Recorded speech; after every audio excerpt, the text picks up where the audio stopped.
Ассаламу алейкум. Добрый вечер, дорогие друзья. Это программа «Актуальная тема» на телеканале «Войнах». И председатель Совета при главе Чеченской Республики по развитию гражданского общества и правам человека, помощник главы Чеченской Республики Тимур Алиев. И председатель Всероссийской ассоциации общественных объединений «Интеллектуальная Россия» Муса Дунаев. С которыми и поговорим о нашей, а впрочем, все по порядку.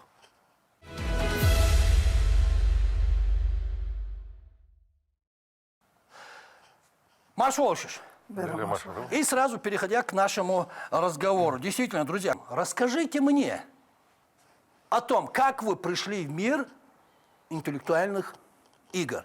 И, конечно, о том, как зародилась сама идея создания системы интеллектуальных игр в Чеченской Республике. Как все начиналось? Рассказывайте.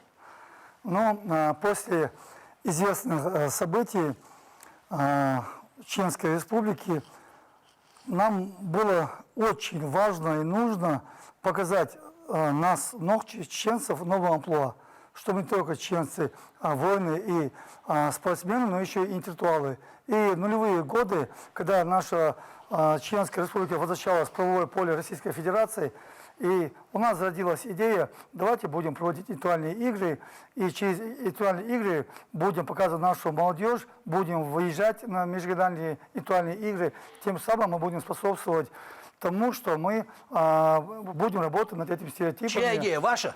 Ну, если, не только моя, команда наша, да. Команда? Ну, во главе со мной, да. Во главе с вами. Да. И с чего начинали? Мы в 2001 году, это было тяжелые времена, когда мы говорили, что мы хотим провести интеллектуальные игры, конечно, нас не понимали. Любой чеченец в тот период мог пополнить с собой ряды незаконно вооруженных формирований. Это было общеизвестно. И мы, когда действительно зарождали интеллектуальные игры, с нас не понимали, порой даже и удивленно смотрели, война идет, блокпосты, и тут интеллектуальные игры. И, конечно, это было очень интересно. Мы с командой единомышленников Каплана, Муслим Хаджиматова, Иса Драгяштова, Тома Дильниханова, Дина Шагадаева. Мы провели первый чемпионат еще в 2001 году. В 2001 году да, первый чемпионат? Да, года Грозный. Это был брейн-ринг, что, да, где, когда? Это было что, где, когда. Что, где, когда. И что, где, когда. Брейн-ринг мы провели еще в 2001 году. Единственный один зал был в Чеченской Республике, в городе Грозном. Это оргтехника. И мы в оргтехнике провели первый чемпионат. А далее, уже в 2002 году, мы уже выехали на первый чемпионат Южного федерального округа. В то время был один Южный федеральный округ. И мы, когда заявились, когда сказали, что приедет команда из Чеченской Республики, и нам не поверили, и действительно целый зал, это я в Северной Осетии, они стали и аплодировали нам. Это было так приятно для нас выехать после известных событий. Интеллектуальной системе Чеченской Республики, значит, скоро исполняется 25 лет. Да, 25 лет. Юбилей, да. первый. Да. Интересно. Тимур, а вы как оказались в этой системе? Извините за такой вопрос. Ну, конечно, уже намного после того, как все это началось, меня начали звать, приглашать на эти мероприятия как почетного гостя. Видимо, мой какой-то имидж говорящей головы на телевидении, да, или политолога способствовал тому, что меня звали вот на эти интеллектуальные игры как почетного гостя, чтобы я выступил с каким-то приветственным словом. И я выходил, и поскольку, да, конечно, я всегда любил какие-то свою игру, да, интеллектуальные игры по телевизору смотреть, что, где, когда, но я все равно смотрел, и мне казалось, взрослые люди занимаются какой-то, не самой этой такой полезной. Чем это взрослые люди занимаются, да? Ну, тем не менее, конечно, я приветствовал и говорил, что это действительно важно, нужно. Ну, как бы люди, раз людям это интересно, значит, наверное, это кому-то нужно. Вот. И потом получилась такая ситуация, что один мой друг, который старше меня, мне неудобно было отказать ему, они создали команду и позвали меня в эту команду. Позвали это громко, они просто включили меня в команду и сказали, приходи вот в это воскресенье или субботу будем играть. Им нужна была говорящая голова? Они думали, с телевидения. Они думали, что я, значит, умный, эрудированный человек, и позвали меня. И с первой игры я просто настолько проникся, что потом уже всем рассказывал, как это интересно, оказывается, самому участвовать в такого Впоследствии, что даже стали ведущими. После этого вся моя команда, которая изначально собралась, она исчезла. Я остался один в этой команде. стал капитаном этой команды. После этого еще несколько лет я собирал еще разные команды, одну, вторую, третью команду. Вот. И потом, когда мы все больше и больше расширяли, Муса расширял, и мне показалось, что уже именно моя прямая обязанность как председателя совета при главе по развитию гражданского общества, что поскольку это гражданская общественная инициатива, я должен как-то тоже влиться и помочь этой инициативе. И поэтому уже не просто как игрок, не просто как человек участвующий, я стал больше принимать участие именно уже в организации, именно с той точки зрения, что поскольку увидел большой общественный резонанс и интерес, я остался в этой системе, да.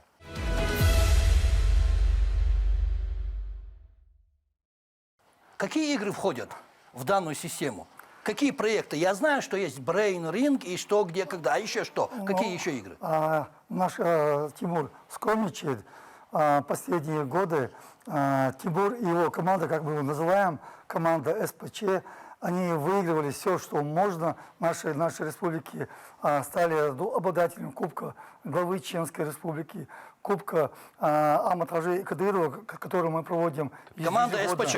Трижды стали, да. Команда СПЧ, капитан, который является Тимур, и более того, он уже вошел и в состав сборной Чеченской республики. Мы часто выезжаем за пределы Чеченской республики, играем.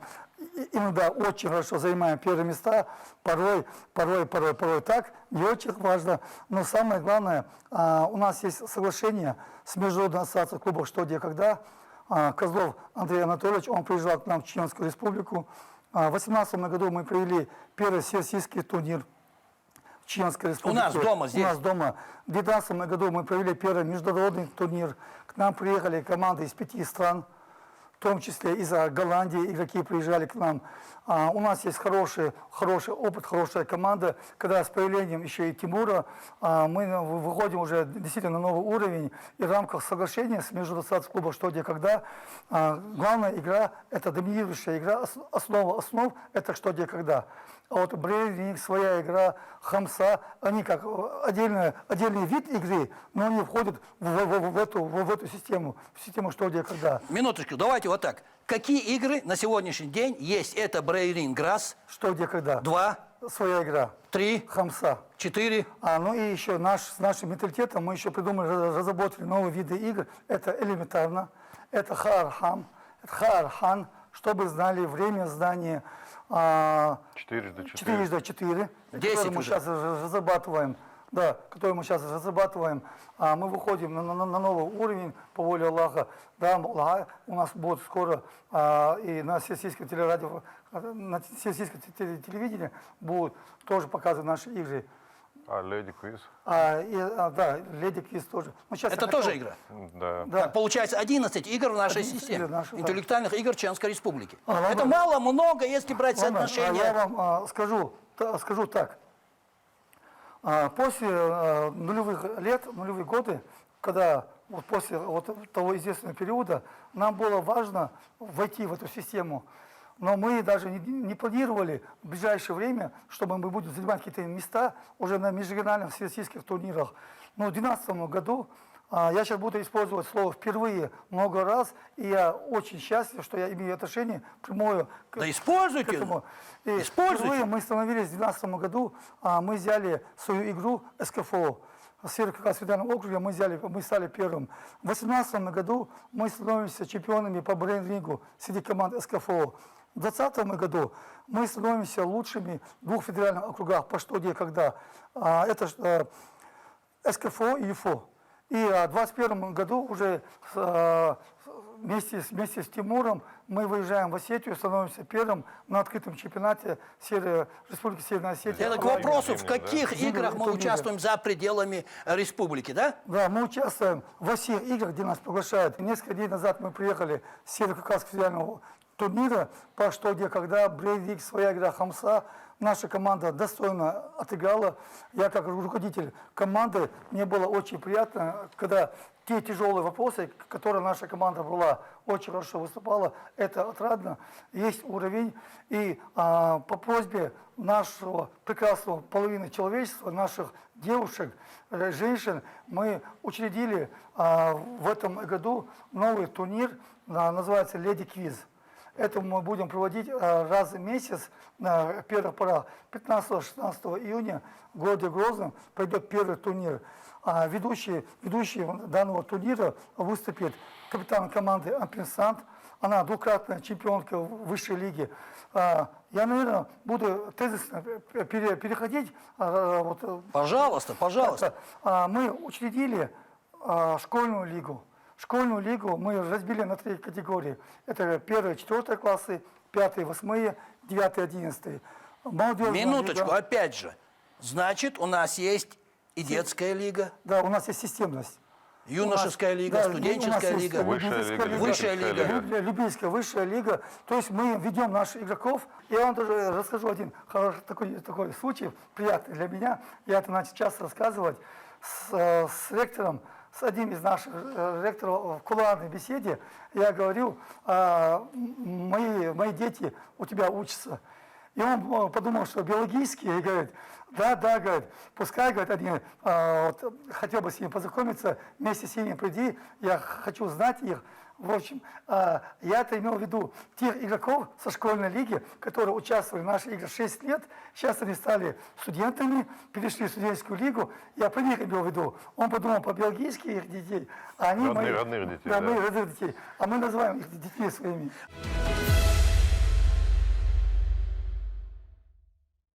На кого рассчитана ваша система, ваши игры? Если спросить о вашей аудитории. На молодежь или все-таки на людей постарше? Я понимаю, у нас лиги. И детская, и юношеская, И высшая лига. И все-таки, Тимур, прошу. На самом деле у нас абсолютно все категории, как уже сказал Муса, играют. То есть дети буквально там, не знаю, от 13, там, 12 лет, и ни ограничений нету. И мы сейчас вот эти все лиги сделали из них объединенную лигу. И то есть одновременно, можно сказать, за столами сидят люди самых разных возрастов, профессий, не знаю, гендерной принадлежности и прочего. То есть их объединяет единственное, это любовь к интеллектуальным играм. И может участвовать каждый, кто хочет. Каждый, кто хочет. Или есть Единственное, какие-то условия? есть командные игры, соответственно, там должна быть команда, да, там 6 человек, как правило, 5-6 человек играют. Либо есть индивидуальные игры, где каждый сам может представлять себя, ну, это своя игра, допустим, там каждый сам может выступать за себя. Ну, смотрите, совершенно спокойно. 10-11 игр. У нас есть лиги. Юношеская, молодежная, высшая лига. Так получается, это лига интеллектуальных игр, целая лига Чеченской Республики. Ну, это система, как Это было система, это сказано лига. уже. Я Просто поэтому есть, и спрашиваю. есть разные игры. Да. То есть даже когда мы выезжаем, проводятся так называемые фестивали интеллектуальных игр. Потому что разные команды играют сразу. Вначале что, где, когда, потом свою игру отбираются, потом отбираются на брейн-ринг там, или хамсу. И вот одновременно, ну там в течение 2 дней, допустим, проходят самые разные игры среди разных команд. То же самое проходит и у нас в республике. Отдельно, в один день играется хамса, в другой день играется своя игра. И все это входит в какие-то турниры, чемпионаты. Есть отдельные турниры, есть сквозной чемпионат, скажем, Цель. 2024 года. Простите вот за такой вопрос. А действительно, в чем польза наших интеллектуальных игр для нашей республики? Цель, Оба скажем да, более того, я скажу вам, Тимур Алиев вот в новой системе, вот интеллектуальной России, он не только членом правления является, он еще является первым заместителем. Поэтому мы сейчас последние 2-3 года, мы с Тимуром уже идем в одной лодке. Раньше он был только как участник, сначала был как почетный гость, потом как участник, как капитан. И я от него все-таки не отстал, и он уже и в правлении мне уже помогает, уже мы идем в одном фарватере, в одной лодке. И поэтому все вопросы, которые я сейчас могу ответить, также может и Тимур дополнить. Поэтому вы оба сегодня приглашены сюда, в эту студию. Но цель наша – это как дополнительное образование. Мы всегда говорим, департамент образования, министерство образования, мы занимаемся с вами, мы делаем общее дело. Вы предметно обучаете, а мы через игровые модели, мы сначала, прежде чем прийти в школы, проводить какие-то чемпионаты, мы им говорим, вот сегодня у нас будет тематический турнир, там через месяц, вот по таким-то темам, вот вам темы, они и готовятся. Тему выбираете вы. Да, мы им Как даем темы. организатор. Да, как организатор мы им говорим, у нас, так как год объявлен, данный год объявлен годом истории, исторических памятников архитектуры, культурного наследия, в этом году недавно мы провели целый фестиваль среди команд города Грозный, общеобразовательных. И там мы провели «Что, где, когда», «Брейн-Вик», и там у нас была тематическая по истории Чечни, по истории России. А так как Министерство образования объявлено год обществознания, мы также говорим ребятам, тех, кто хотят готовиться сдать ЕГЭ, единый государственный экзамен, и мы как помогаем через наши игровые модели, они просто взяли книги учебные свои и лично полистали. То есть как-то так. Тимур?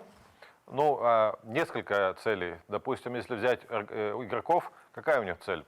Приятно провести время с удовольствием, да, потому что люди, когда люди умные, грамотные, просвещенные, эрудированные, им хочется лишний раз, ну, посоревноваться между собой, кто более эрудированный, кто менее.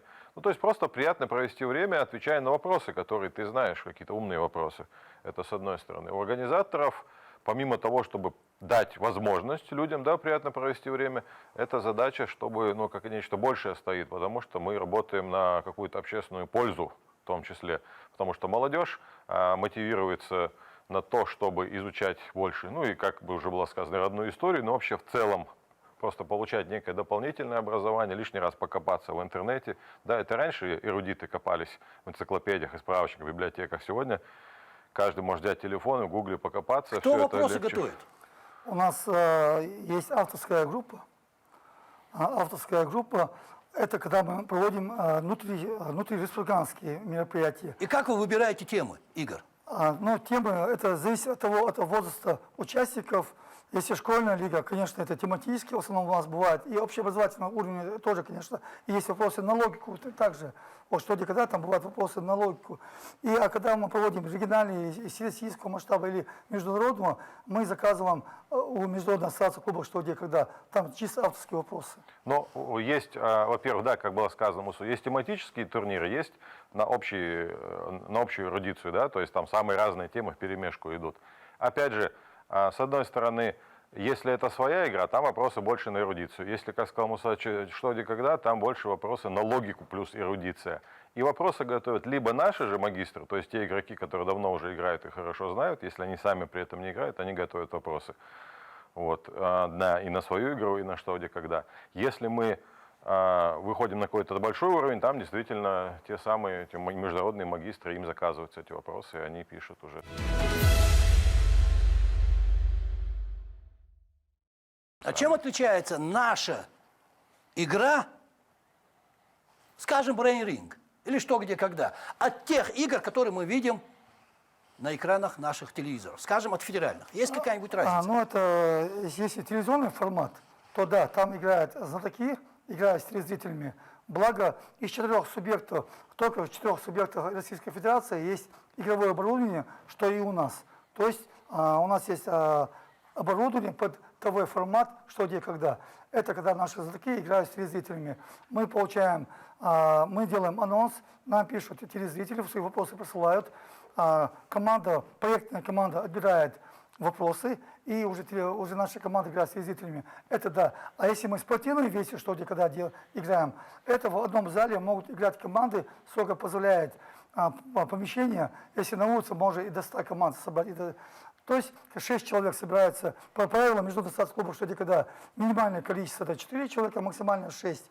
Они садятся за стол, вопросы, ведущий читает вопрос, в течение дается минуты на размышления, после этого они оформляют свой ответ на стикер и нам приносят. И как распределяются игры в течение года по времени? Сколько раз в год? Ну, в данном случае, чтобы, когда мы решили придать нашим играм статус чемпионата Чеченской Республики и сделать из команды, чтобы он мог сказать, я чемпион Чеченской Республики, мы решили ни разу турниром определить, дать такой статус. Мы решили провести 12 этапов. То есть в январе команда, они начинают играть чемпионаты, играют 11 этапов, каждый месяц по одной игре, они играют, количество баллов мы суммируем. И после 11 этапа, в ноябре месяце, 4 команды, набравшие наибольшее количество баллов, они переходят в финальный 12 этап. у нас есть соглашение с ЧГТРК Грозный, и они уже играют в студии ЧГТРК на определение лучшей команды города. То есть целый год мы играем, чтобы определить команду. А есть, конечно, еще разовые турниры, кубковые турниры, которые мы проводим, Кубок Майра, Кубок главы Чеченской Республики, Кубок памяти Алмат-Хаджи Кадырова, Далгаза Обалдойцев. И такие турниры, Кубок СПЧ мы проводили, Тимур стал именно и заказчиком, учредителем данного турнира. Вот, Кубок СПЧ в этом году в тоже районах проводятся турниры. Да, в районах отдельные. проводим мы турниры. Смотрите, тут я хочу вот о чем вас спросить. Есть мнение, что интеллектуальные игры, такие, опять же, как Brain Ring, что, где, когда, безусловно, спорт. Возможно, не такой динамичный, как другие командные виды спорта. Но, тем не менее, спорт. Ваше мнение? Ну, когда мы недавно играли в Brain Ring на выезде, и когда нужно было не просто быстро сообразить, какой же ответ, но еще нажать на кнопку быстрее, чем твой соперник, и там шел на доли секунды, на сотые секунды буквально, кто вперед нажмет.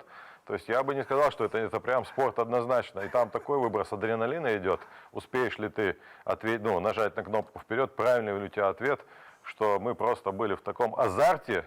И это именно спортивный азарт. Поэтому это однозначно. Хоть подтверждаете интеллектуальный, но это спорт.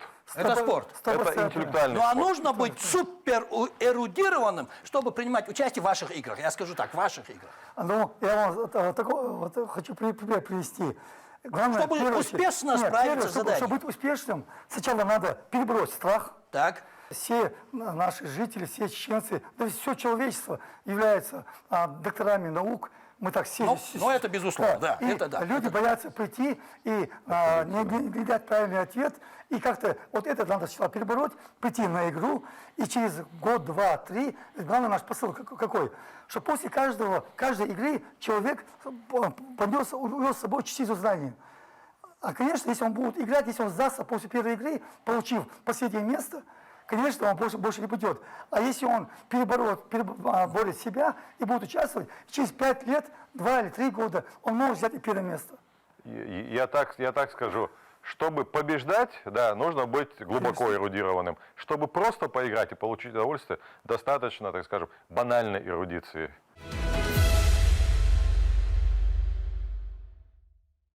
К сожалению, время нашего эфира заканчивается, друзья. И мой последний вопрос. 6 слагаемых успеха нашей Лиги интеллектуальных игр. Хорошо.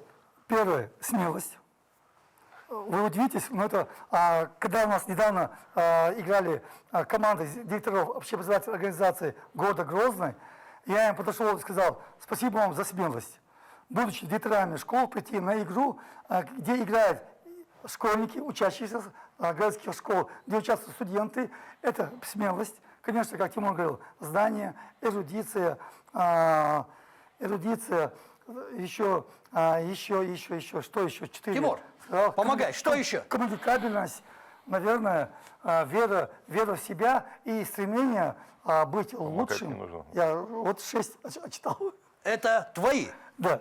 А твои? Ну, еще, наверное, патриотизм, любовь к своей родине, потому что у нас часто бывают вопросы на знание родной республики. Если ты плохо знаешь историю, географию, я не знаю, этнографию родной республики, ты не сможешь ответить на эти вопросы. Это раз. Поэтому я считаю, что очень важен любовь к своей родине, малой родине, так, республики нашей, да. Раз. Во-вторых, безусловно, нужна, как бы это сказать, увлеченность. То есть ты должен вообще, в принципе, нажить этим, чтобы... Ну, то есть ты должен, не знаю, в детстве был читать книги для того, чтобы сегодня у тебя в голове было что-то. Потому что если ты за свою жизнь смотрел, не знаю, прочитал пару учебников, то вряд ли тебе это хватит для того, чтобы побеждать на играх эрудитов. Тут нужно быть более широко образованным, как мне кажется. Надо читать. И много Я читать. считаю, что да, прежде всего это чтение. Чтение расширяет кругозор, чтение расширяет рамки твоих возможностей, чтение расширяет твою фантазию, и в целом оно придает тебе вот какое-то направление, что ты всю жизнь, понимание, что ты всю жизнь должен учиться для того, чтобы просто хотя бы не остаться, грубо говоря, на интеллектуальном плаву. Хорошо. Лига, система интеллектуальных игр в Чеченской Республике есть, она существует и она работает. Так? Да, безусловно, система интеллектуальных игр есть, она растет, развивается, расширяется, и да, Алмукла будет в дальнейшем только лучше. Так? Свидетельство тому, что есть, явилось то, что мы буквально несколько дней назад разработали новую игру, которая будет дан старт 15-16 июня текущего года. Это Lady Quiz. Автором вопросов и ведущим данного турнира будут капитан команды Амперсант Тастаева Хава. Помимо тех игр, мы еще и вводим новую игру. Это говорит о том, что есть потребность, есть желание, есть еще нужда и необходимость для наших милых дам, чтобы они играли провели свой досуг в интеллектуальном направлении. Есть куда расти. И поэтому я думаю, что мы еще не раз встретимся в эфире. Договорились? Да, Алмукла. Есть о чем поговорить. Спасибо. Спасибо, что пришли, ответили на наши вопросы, высказали свое мнение. Удачи! Да,